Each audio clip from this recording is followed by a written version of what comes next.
Nigeria's Minister of Finance and the Coordinating Minister of the Economy, Wale Edun, during an exclusive interview with Arise TV today, discussed key reforms that President Tinubu's administration is taking to boost economic growth and rebuild trust. He was speaking with Arise correspondent Rolake Akikogbe-Filani and Dr. Ruben Abati on the sidelines of the annual World Economic Forum meetings in Davos, Switzerland. Let's take a listen. Of this year's Davos is very apt. Of course, we've all seen and we've all witnessed what's going on in the world in geopolitics, and the world is still recovering from the effects of COVID and the downturn that caused.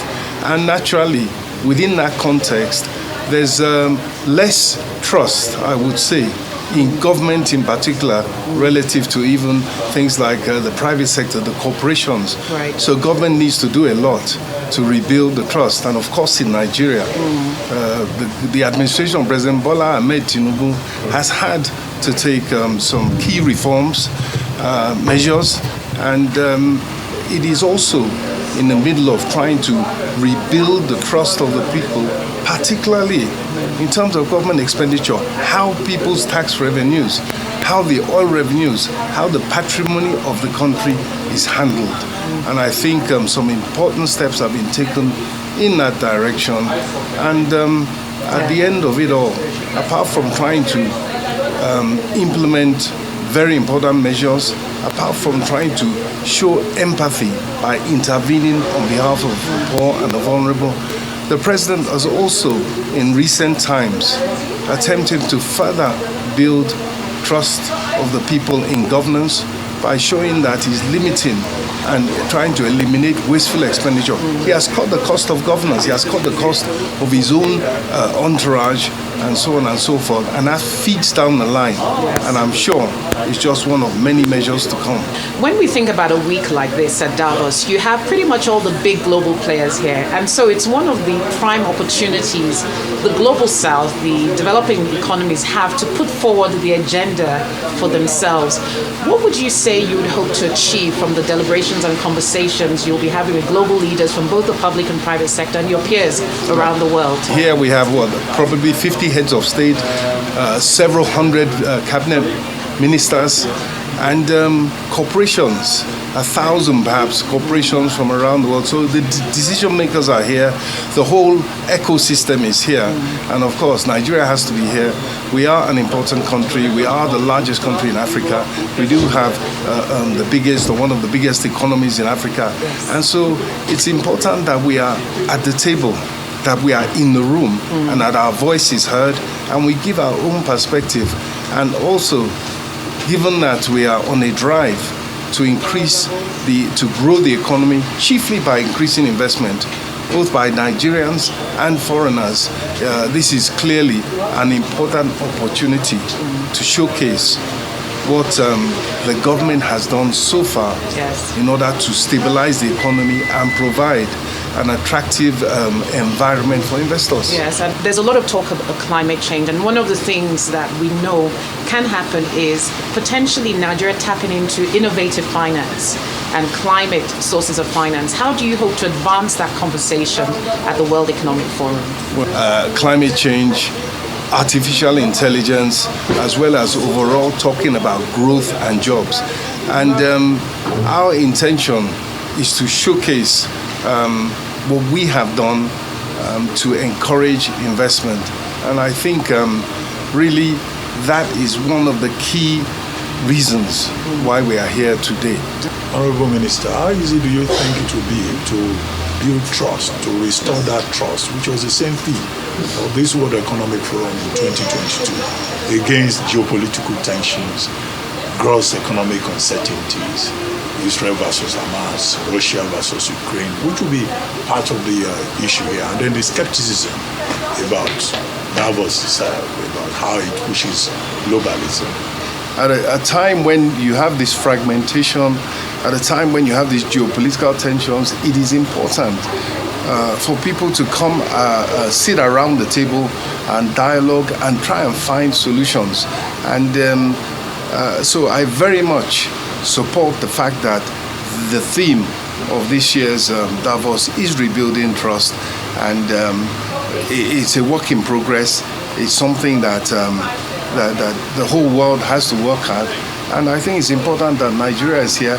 And as I was saying to Rolake, President Bola Ahmed Tinubu has an important role to play in rebuilding trust in Nigeria, leading by example. And I think that is what he's now beginning to do, or the measures that indicate that he's willing and able to and ready to sacrifice and lead by example have started to be rolled out. Well, at this conference, Nigeria is going to be part of a private sector forum on the AFCTA, African Free Trade Continental Agreement. And also there will be a dialogue on Nigeria's economic growth. Yes. What are your expectations? Who will Nigeria be talking to?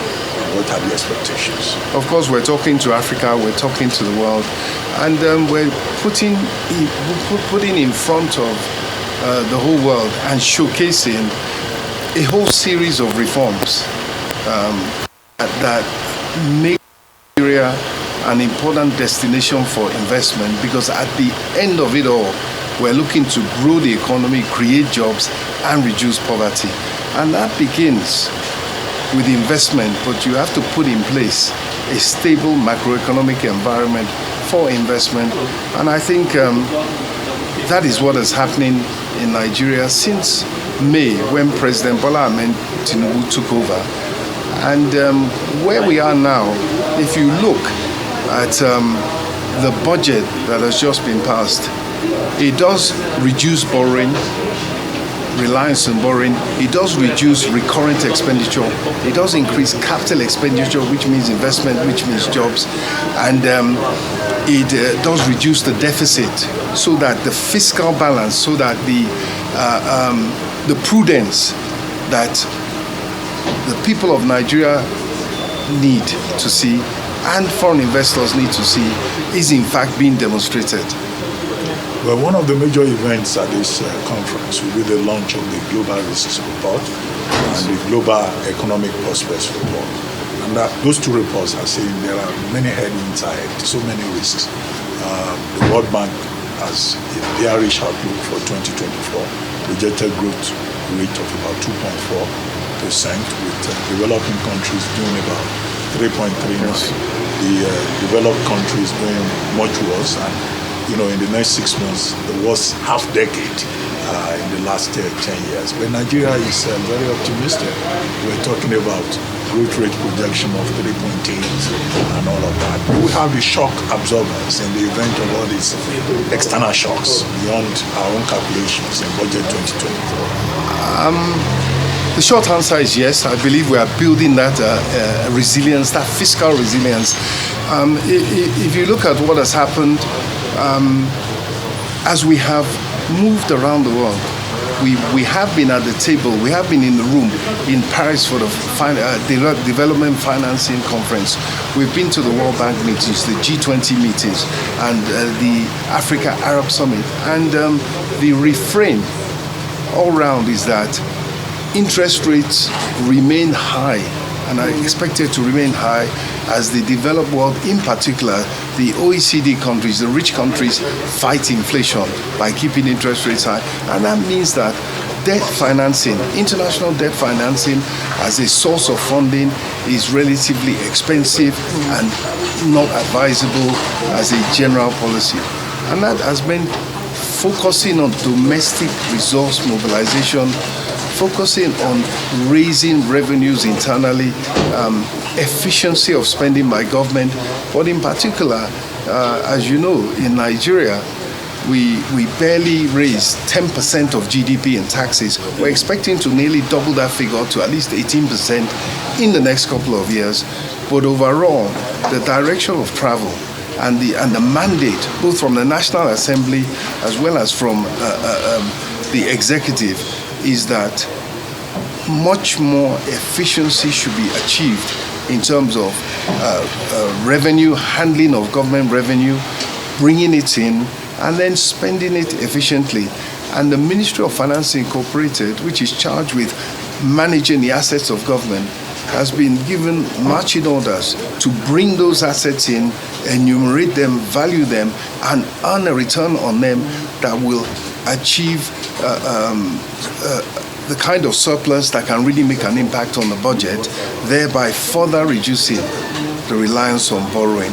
So I think that is the message that we have, both for the Africa Free Trade Association, as well as for the wider investment community. We are doing all it takes to make sure we maximize our domestic resources, provide our own equity, and as you know, the budget does have an element, about 300 billion naira, that is meant to be funding from the proceeds of privatizations. And I think it's an indication of the direction of travel, a willingness and a commitment for government to move out of the way and allow private investment to maximize the resources, maximize the opportunities, grow the economy, create jobs, and reduce poverty.